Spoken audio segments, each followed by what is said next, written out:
this is like this is different. What secrets do you have that you're not telling people about? It's a community you might have seen portrayed on an episode of CSI. Now this goes beyond any Halloween costume. This is what you'd call a full-blown fetish. The furries are typically pretty happy-go-lucky folk, but if you really want to make them mad, mention a certain CSI episode.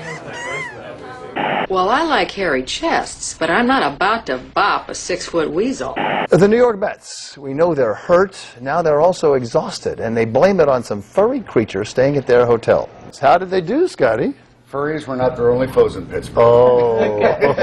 Furries can be considered greatly taboo because we look at people dressing up in furry costumes as being child's play, and it's something that should have been left in the past and not brought into adulthood. Now, rumor has it, there is a sexual element to being a furry. Don't deny your fursona, brother.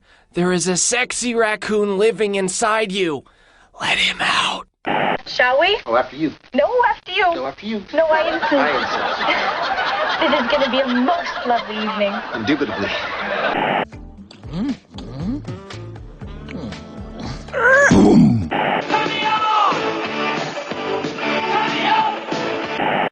Everyone else has had more sex than me. First thing you gotta do is don't assume that you know why anybody is doing this.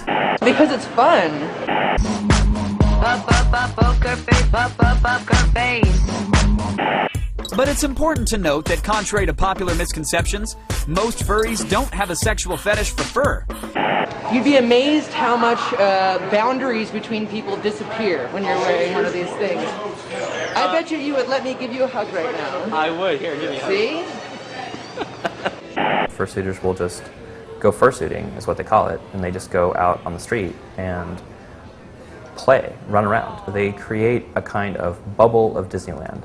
They transform themselves, but then in their presence, they transform everybody else.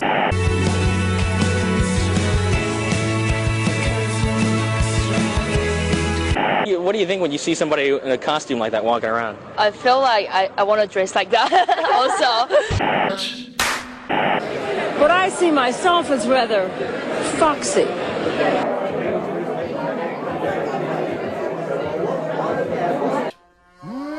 Good night, everybody.